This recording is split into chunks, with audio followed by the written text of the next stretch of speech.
Believe me when I say that you really need to get started on doing this as soon as possible. Hello, my name is Midway and welcome to a new Raid Shadow Legends video. Today I want to be talking about missions in Raid and how you should be approaching them as soon as possible. So we'll cover what rewards you can expect to get out of them and how you should be treating them, especially early in the game, because you really want to be following along with the curve of them. So we're going to be getting into specifics, progressing along them for a little bit as we are finishing this Minotaur run. So let's get into it. Now, missions are a system that you'll find here in the bottom left, and as soon as you get into them, you might see there is a lot of very good rewards to be expecting from them. First of all, you'll start with just some simple gems, but as you progress forward a little bit more, you will find some very important shards, as well as legendary skill tomes, and finally a full-on legendary champion, which by the way is actually insanely strong. Little bit of a glimpse of what the Arbiter can do.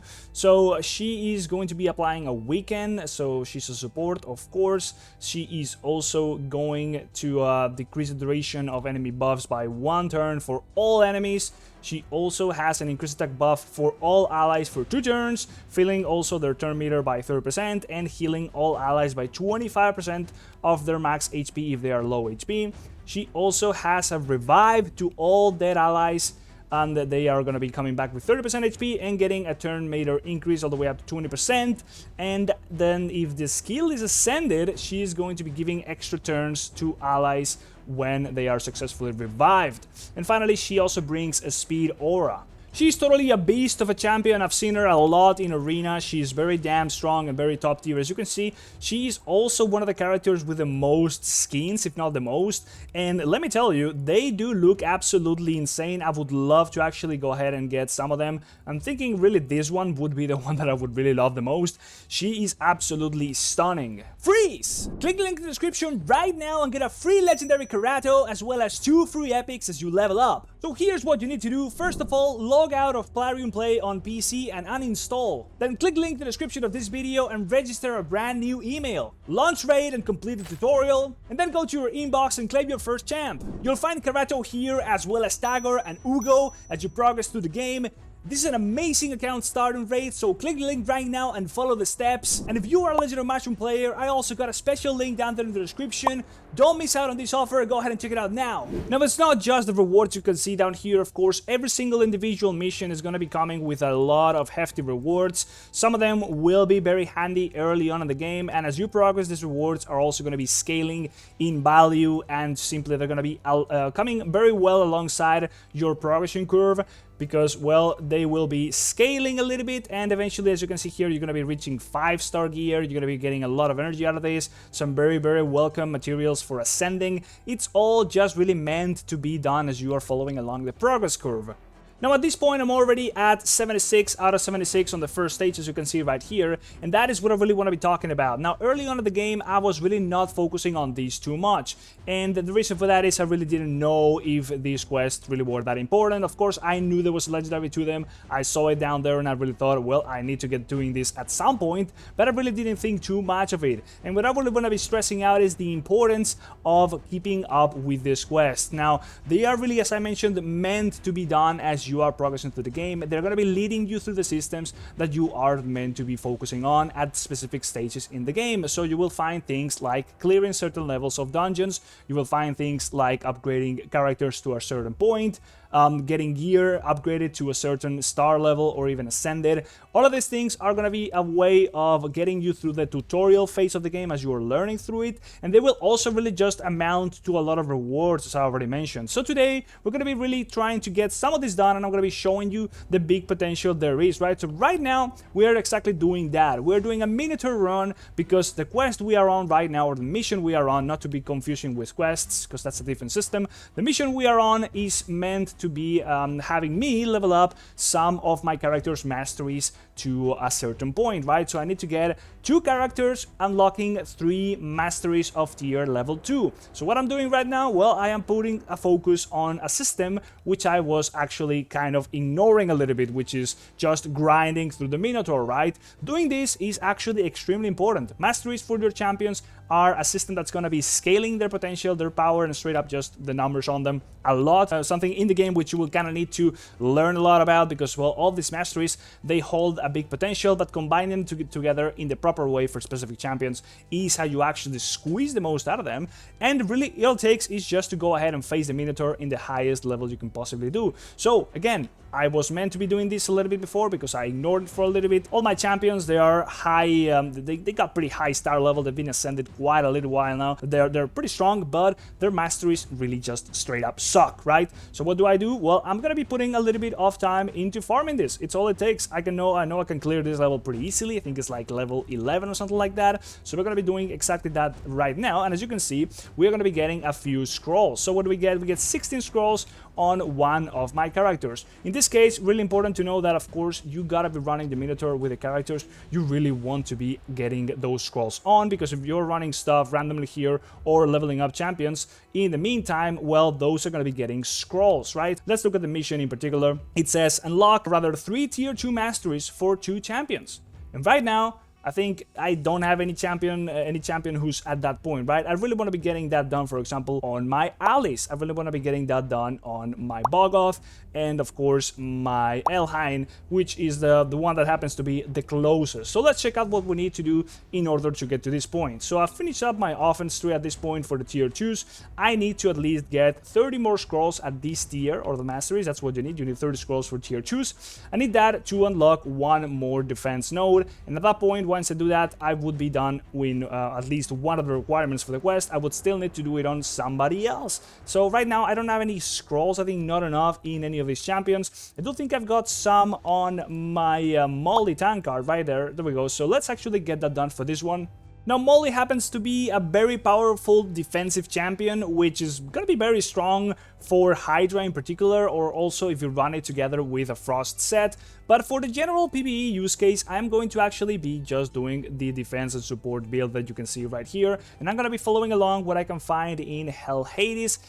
So we're going to be going with a little bit of what we can find here. Decreased damage from AoE attacks. That sounds very nice to me. Right, so one thing that you want to be doing in this case in particular is making sure you're not copying on your scrolls. You can actually only hold so many. So, well, that puts this one with a little bit of a free backspace, so I can keep on getting more. If we're gonna be going back to farming, let's take it from where we actually got enough scrolls to finish this mission. Okay, so it took a little while, not gonna lie, and I haven't really done that many runs, but we got enough scrolls to actually go through a few mastery upgrades on pretty much every single champion that I was using. So let's go ahead and do that. First of all, let's start with my Elhain right here, and I'm just going with a general speed clear build for the campaign. So we are simply gonna be going ahead and getting what's basically recommended up on Hell Hades, and that should be one of the quest objectives done. So let's go ahead back here, click on the missions, and as you can see, we are already at 1 out of 2. That's pretty damn simple, but we might as well not stop right there since we have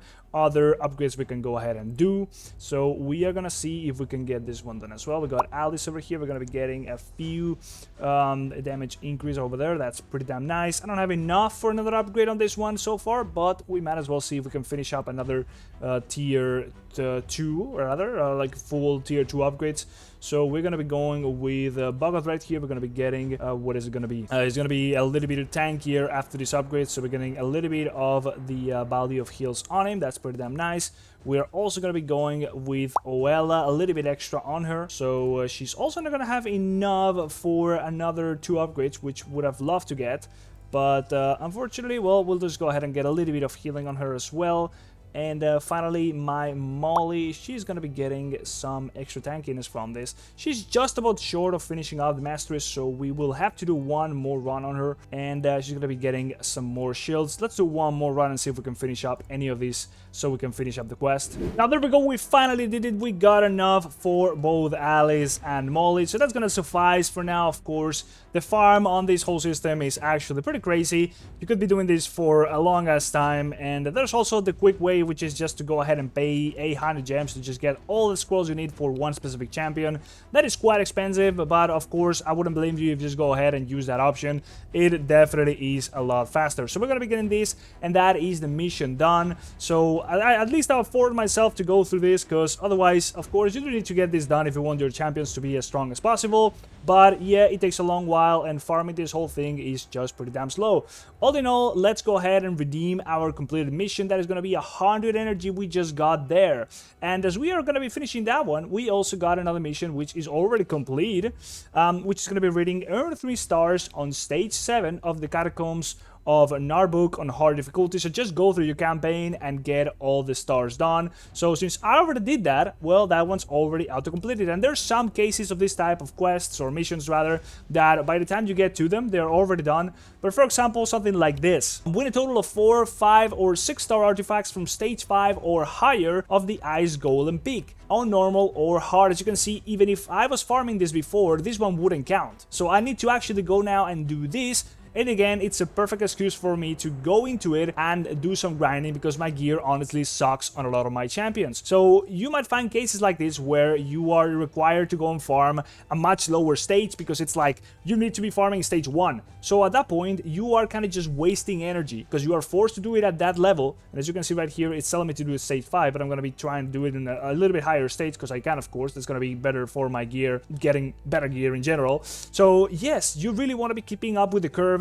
as well as also kind of just looking at what you are supposed to be doing at this point and getting it done. It really just points you towards the right direction in the game. It reminds you, well, this is a system that you need to be putting some work into it. As a very veteran player, you will just find ways of doing this at the right time. You will just know all of this stuff naturally, but as a new player, really, it kind of just is a very good idea of getting a good pointing direction. Really, what I already mentioned, you need this pointing direction sometimes to kind of find your way and your pace in the game. So we're gonna be doing a couple runs here on the Ice Golem, and let's see if we can get this quest done. Alright, that was quite a few runs, actually only 4 of them, but they took a lot of time because, well, I don't have the best build for this whole thing with this team. But we got a lot of gear, no epics whatsoever, but we got some 5 stars. And let's now go ahead back to the Bastion and check out the quest, right? So, is it done now? It should be, right? So we're gonna be picking that quest in the meantime, or rather, I'm talking about the missions, kind of keep talking, calling them quests. But there we go, the mission is now done. We are just might as well go ahead and collect it, right? It's that simple. We got a lot of gear out of that. Next up, get 2 rank 5 champions. Well, this one is always going to be done no matter what. Like if you've already progressed your champions at that stage, you don't need to do it afterwards. At least that's a good thing. Otherwise, you would need to really upgrade some random champions to 5 stars. That would be a little bit annoying. So that one's also out of the way. As you can see, these kind of just flows very, very nicely as you get pointed to doing something. For example, today, 25 lesser spirit potions from stage 5 or higher of the spirit keep. Well, you know what? We are going to be doing that just now, because today, finally, the spirit keep is also open, and I'm actually also farming this. So as you can see, it just all flows nicely. If you get something done or out of the way, as you really kind of just should be doing in the past, or, well, might as well have done before, you might as well just find yourself doing things that you already need to be doing while also getting the missions done, like I am doing right now. So we'll do a few of these battles, get the quest complete, and we'll keep it from there as well. So there we go, we've done it. We've finally gotten enough of this brews. We got 21 lesser potions this time, and we did some more runs before. I quite didn't just finish it before, so we are now able to go ahead and redeem this one mission. So there's gonna be another thing done. I had to farm these because I need them for upgrading my characters, and I also needed them for the mission. So that's really the point that I want to stress out, is that you're going to be wanting to do this anyways. You want the rewards that are good enough. You want to also be progressing through the game in a manner that fits where you are currently at the game. So this is exactly the way to be looking at it. Another one, for example, here, clear stage 7 of another campaign mission. It's pointing me to go ahead and progress to that before I keep on going elsewhere. So, well, that's already out of the way because I already put enough time into that. Let's look at what the next one would be. Win a total of 5, 4, 5, or 6 star artifacts from stage 5 of the Dragon's Lair. So again, go and get some more gear from doing the dragon, so I might as well go ahead and do that if I really just wanted to keep going and going and going. What else can we find from this? Well, we got some arena, win 50 bronze, silver, or gold medals, so just do any level of the arena. Upgrade an artifact to level 16, I mean that's gonna take some gold, but you're gonna be getting a full energy refill out of that. Clear stage 3 or higher of the Fire Knight Castle, so just go ahead and do a little bit of all the dungeons. missions, all the stage campaigns, all the upgrades you need to be doing from the farming of the potions. As you can see, it kind of repeats, it kind of just has a theme to it. You're gonna be wanting to do all of this eventually at some point. You also got some XP out of this, some shards, and some more and more rewards. Eventually we get to the 5 stars even, so things are gonna get a little bit harder eventually, of course. This one's gonna be requiring to do stage 7 on the ice golem. So yeah, it's kind of the idea, right? As you are getting stronger, you are also being pointed towards doing things that are better. So yeah, really, if you are ignoring this, or you just think that you're stuck in one which is gonna be a little bit boring, the real idea of this whole thing is that you maybe should be looking at what the mission is telling you to do, because that's an area you're lagging a little bit behind. And as we scroll past all this, you're gonna be seeing some better stuff, like some potions, more money, more energy, more gear, and so on and so forth. And this is kind of like different for each one of the stages. Of course, I'm only showing you here missions 20 to 75. As you finish this whole thing, you're gonna be prompted to go to part 3, and well, things are gonna be a little bit harder. Can't quite show you that just yet, because well, I would need to first of all get myself there, and that would take a long time. These things do take time and energy. Of course, I've been here a couple hours recording this stuff just to get the missions done. But yeah, eventually you are gonna be getting a massive upgrade out of just straight up getting the Arbiter, which yeah, you can check out in Hell Hades. She is extremely good, as I already talked about before. And better than not, eventually you're going to be moving on to better missions. You're going to be getting to the Romantic missions, Marius missions, and so on and so forth. The idea of the missions is going to still be the same. You're going to be prompted to do things that really make sense to where you are at the game. So yeah, definitely, if you've been ignoring your missions, now it's time to really take a look at them. It's really time to focus on what you are supposed to do at the game, which of course, if you are having fun, that's the first thing you should be doing. And I might as well get some stuff out of here, because I've been doing my Alice quests. But yeah, really think about it, think about what you are lagging behind on, and check it out here in the missions. That's the best way of going about doing that. So yeah, if you've gotten to this point, please, before you go ahead and check out Aptoide if you haven't done so yet. Aptoide basically is going to be allowing you to get more value for your money. So let me go ahead and show you. If I was going to be buying some stuff from the shop straight away, what's going to happen if you're using Aptoide is that you're going to be prompted to make a payment through the Aptoide wallet, which is going to be allowing you to earn a bonus off of paying for stuff. So for example, let's say I was going to be paying with my PayPal, I will be getting a bonus that can go from 10% of what I'm paying all the way up to 35%. And as you can see down here, I am getting that bonus in the form of the app coins credits, which when I do have enough of, I can use instead of my actual money to do the payment for me. So I did a video yesterday recording myself buying some packs and doing some rolls on some shards, and I didn't get anything by the way, but I did manage to eventually buy a pack that was worth like 12 euros just out of the bonuses that I accumulated through buying the previous packs that I was doing on that video. So as you can see, it has a big potential of saving up a big bunch of money. If you're going to be spending in this game anyways, you might as well do so through Aptoide. It's going to be giving you a lot more value for your money. It's going to be a guide down there in the description about how to set the whole thing up on your Aptoide device, or rather Android device. It also works on an emulator on your PC. And yeah, you will find all the links down there in the description. Also, if you go ahead and use my code, which I already talked about, you're going to also be getting an extra 5% bonus from the get-go. As you can see, it can go up all the way up to 35%. So that is a lot of extra value. Definitely check it out if you're playing Raid Shadow Legends. Never mind, that's pretty much all there is to it, guys. Hopefully you enjoyed the video. Like, subscribe, and I'll see you in the next one. Bye-bye. See ya.